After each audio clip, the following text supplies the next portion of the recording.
How's it going? David here. Well, today's Friday, so it's Financial Fridays. So, today in this video, I'm going to go through this interesting thread post from the CEO of Redfin. And if you don't know what Redfin is, it's like Zillow or Realtor.com, which is pretty much a place where people go if you're looking for homes and things like that. Like they have listings for homes, and pretty much everyone uses it, right? The MLS, which is uh, basically the system that realtors use to list things that usually coincides with Redfin and stuff like that. So this is from the CEO. So we'll look at it here. We'll just go through this. Very interesting stuff. All right. So the CEO of Redfin is basically talking about what's going on in the current market, like basically data and analytics and things like that. So he had a long thread about it. Starting with the top here. It's been hard to convey through anecdotes and data how bizarre the U.S. housing market has become. For example, in Bethesda, Maryland, a home buyer working with Redfin included in her written offer a pledge to name her firstborn child after the seller she lost. So how crazy is that? So my girlfriend's a realtor, and I know I have other viewers that are realtors too, and it's really hard to get an offer accepted. I mean, it is, but it isn't. This is what I would tell my girlfriend. We'll drop another 50K down, and they'll probably get their offer accepted, right? That's usually how it goes. If you have good terms, in terms meaning like, your escrow is pretty, 30-day close, stuff like that. Like you don't want anything crazy like, oh, can we close in like 6 months or something? Yeah. But it's like, just plop down more money. But the thing is, most people don't have more money. That's the thing. So they come up with unique ways to, push the buyer, or I mean, the seller to accept their offer, right? And so this person said that they would name their firstborn child after the seller, and she lost. I think that's kind of stupid, to be honest. Um, like, why would you put that in there? Like, what would you do if they didn't? Are you gonna like call them up later when they have their kid and who knows how long, years? Maybe they were pregnant at the time, so 6 months. And be like, hey, did you name it? Let me see. Oh, you didn't? That's it. I'm taking you to court. Like, yeah. Number two, there are now more realtors than listings. How crazy is that? More realtors than listings. Um, yeah, that's insane. That means I don't know how many listings there are in San Diego, but I think there's a couple in the hundreds, maybe even the thousands. So that means I guess there's more realtors than listings. Um, Inventory is down 37% year over year to a record low. The typical home sells in 17 days, another record low. Home prices are up a record amount, 24% year over year to a record high, and still homes sell for an average 1.7% higher than asking price, another record. So inventory, it's like supply and demand. I've mentioned that so many times, supply and demand. So when you have your supply, right, let me make sure. When you have your supply is low and the demand is high, then people have to pay more because they have to move, right? Some people have to move either for a job or they're getting kicked out, whatever. Some people have to move. So that means they just have to pay more because there's, not that much out there. A typical home sells in 17 days. And, I'm assuming he's talking nationally, but I know in San Diego, usually new homes get listed onto like Redfin and Zillow around like Thursday ish. So that way the weekend comes, everyone has time to view it. And they usually get a good offer that weekend. So usually like Monday or Tuesday is when they're finalizing the offer. And then the house is usually gone by the next weekend. Home prices are up a record amount, year 20. That's because obviously supply and demand, not that much inventory, and they still sell on average 1.7 higher than asking. In two of America's largest cities, inventory has actually increased in New York by 28%, and San Francisco by 77%. San Francisco hasn't had an inventory increase this large since 2008 after the crash, and still in both markets, prices are increasing. So why in those two cities is inventory increasing? Well, it's easy. People are moving out of those cities. I don't live in those cities. I've been to both. I do not care for any of the cities. New York is too. There's just like the best part of New York is the park. I love the park. The park is great. San Francisco, the best part of San Francisco was I think it's called Fisherman's Wharf. It's like a dock and there's an aquarium there. And I liked some of the art museums. And there's also this cool thing kind of by the bridge. I don't know what it's called, but it's like you walk around. It's like a park and there's like it's art something. And it almost looks like they have little like Roman pillars and like a bunch of trees and something. I don't know what it's called, but it was pretty cool. I like that. But I mean, there was homeless everywhere. Like we were staying in a place and they literally had to have like in a hotel, they had like this massive gate, like I was in a prison compound just to keep people like away. And I was like, you just take one step out of the hotel, and because we stayed like in the downtown area, and it was just like graffiti everywhere, trash everywhere, homeless is like everywhere. I mean, I live in San Diego, we have a lot of homeless as well, but nothing compared to that. And people are moving out. The only reason why San Francisco, I mean, the weather's not even that great compared to San Diego. The only reason like San Francisco's anything is because of Silicon Valley. But now since the pandemic, and my girlfriend has clients that are from San Francisco buying homes here because in San Francisco, this guy was like, I pay $7,000 for a 1-bedroom apartment. I don't know if that was a mortgage or he's renting. And here he's like buying a massive house. And he's like, well, my job said since the pandemic, I can just work remotely. And then after the pandemic ends, I'm still going to be remote. So it's like, I don't have to live there anymore. So that's the reason. Most people were forced to live there because of like their job. And they had a lot of high paying jobs. But now as people move away from there because they don't need to work there anymore, San Francisco is going to come back down to like reality where most should be. Same with New York. Like, you don't have to like, yeah, it's just crazy. Like rent there is so expensive. It's like, why? Like, I don't understand how, like, and another thing I don't understand is like people have to work at like the normal jobs. Like I'm a waiter or, I work at McDonald's, and it's like, what are they going to travel an hour just to work at McDonald's? So yeah, it's like insane. Like you got to have housing for like people, obviously rich and people that don't make very much. Let's see. On to 5. New construction permits were down 13% in Washington, D.C., New York down, and in New York, 40% down in L.A., 48% down in Chicago, 50% in Seattle, 79% in San Francisco. Permits were up 25% in Miami, 56% in Vegas, 96% in Greenville, 122% in Detroit, and 246% in Knoxville. So, one of the reasons, which is, I'll read number 6 here, lumber prices up 300%. That's why new construction's, one of the reasons why they're down, is it costs so much to build. So now you have to pay more to build, and, that's one reason. Another reason has to do with, like, political stuff, right? I know in San Diego, they make it really hard to do new construction. Like, my brother had to, just to do a room addition that was outside of his house, it took almost 3 years to get all the permits and everything. 3 years. He's building a theater. He sold his company to GoDaddy, and he has a ton of money.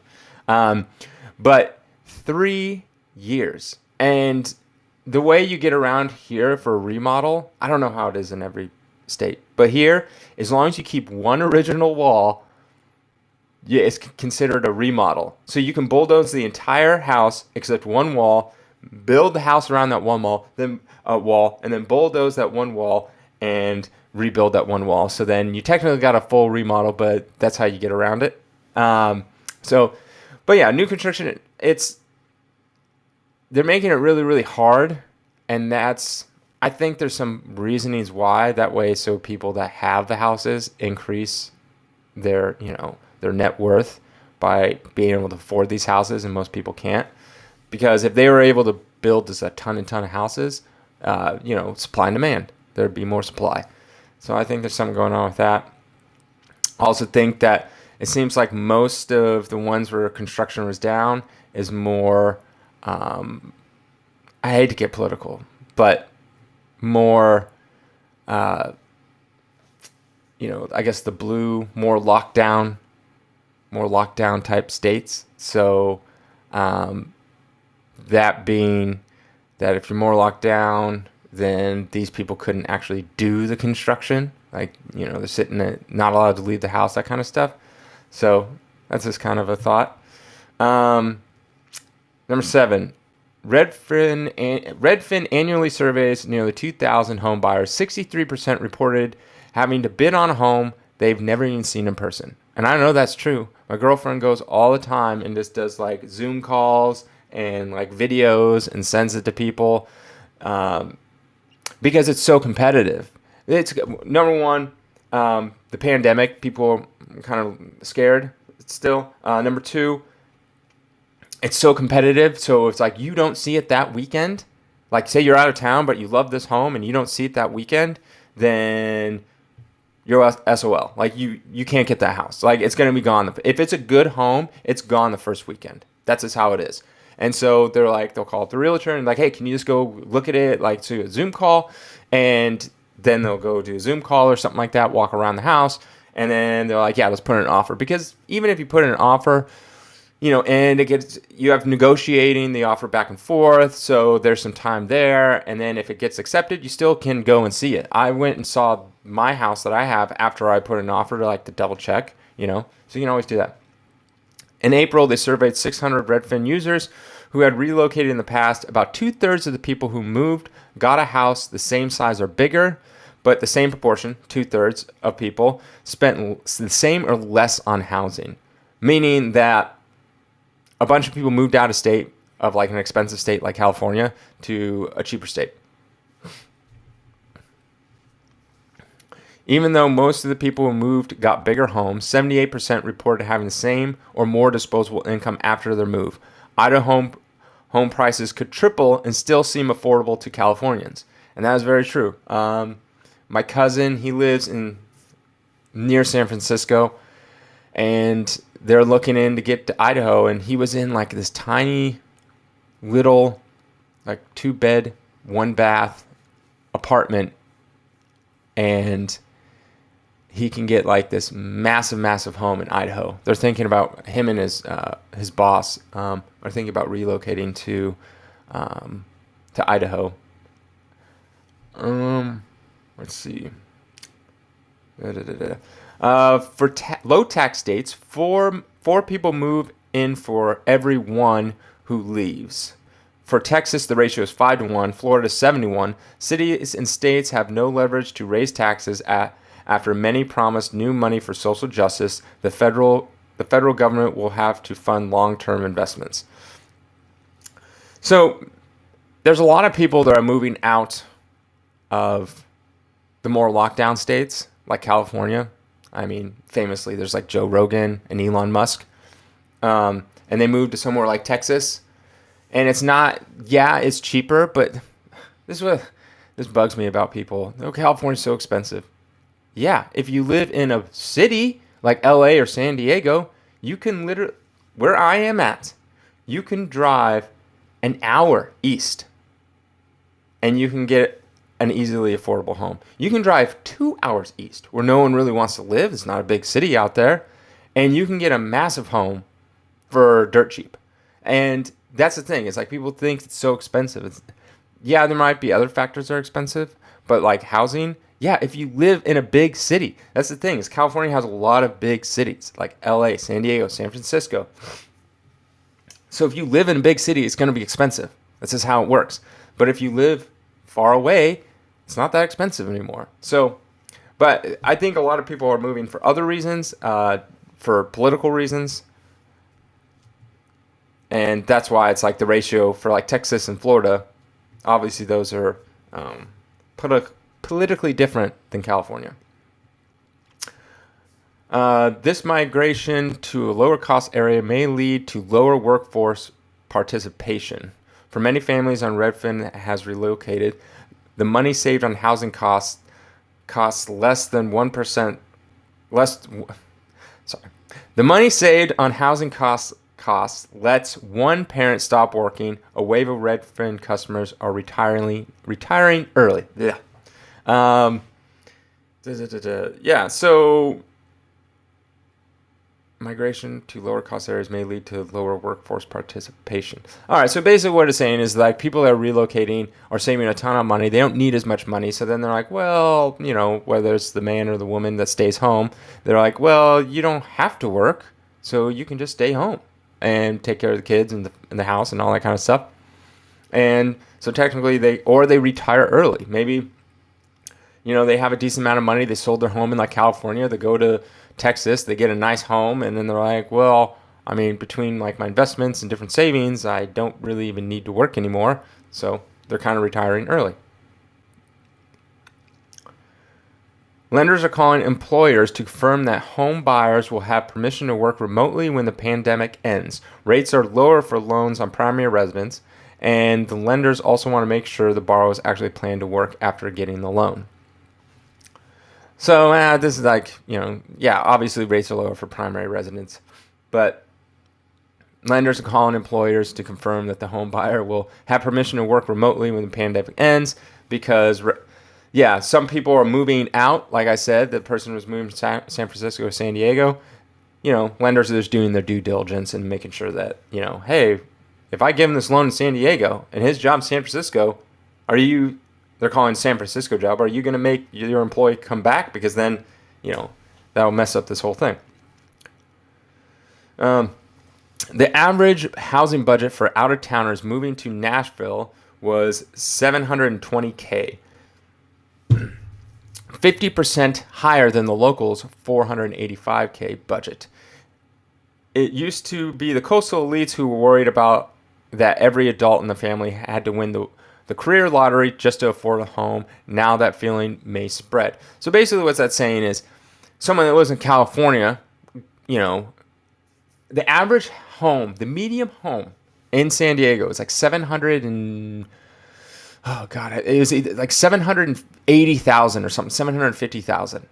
Average price home is like $750,000 just to have a home. So when you move to Nashville, right? You're coming in, but the average home is like 750. So you sell your home, and now you're like looking, and you're like, okay, I want to get a $750,000 home. When the people that live there actually normally have a budget of 480. So that's just going to price out the people that actually live there, and and now what basically what he's saying is you would have to win the career lottery to own a home. That was just normal like coastal elite cities, coastal elites, and now may spread to every city, even inland. It's not just the income that's K-shaped. K-shaped is basically that some recovery is faster than others, depending on where you live. That's all it is, K-shaped recovery. But mobility, 90% of people earning 100K or more per year expect to be able to work virtually, compared to 10% of those earning 40K or less per year. The folks who need low-cost housing, the most have the least flexibility to move. So basically, people that make a lot of money, they can work from anywhere, and the people that don't make that much money are going to have to stay put. So when California's moved to like Nashville or something like that and move in the city and make everything more expensive, the people that can't afford to move, get screwed. An investor recently said, with an ancient touch of awe but also greed, the one source of America's miraculous economic recovery was the bounty of land itself. We have more room to grow than ever imagined. We just need to make sure it benefits everyone. That's just kind of his ending. So overall, I mean, this whole thing was just kind of an interesting thread from the CEO of Redfin on what he's seen going on. With like lumber prices up a ton because of inflation, it's just going to cost more to build that same home because, houses are made of wood, and everything else going up. people having to pay their employees more because the lower wage people don't want to work because they get paid more from the government to sit at home. I mean, that happened to me when I was, the CEO of Chipotle literally said that same thing, that we can't even hire people because everyone's just getting paid to sit home. And then when I took an Uber around here, it was super expensive. A normal trip was like $20. It was costing me like $100 because there's literally no Uber drivers because they make more sitting at home. And that's what the Uber driver is telling me. So yeah, everything's just going to go up, up, up, up, up. I don't know what the future holds as far as, is this like going to be the new normal, or is this just a temporary thing and then everything's going to swing back down? I don't know. With rates so low and so many people will be able to jump into owning houses, supply and demand, I don't know. But we'll see where it leads in the next couple of years. So I found this interesting. All right, have a good weekend.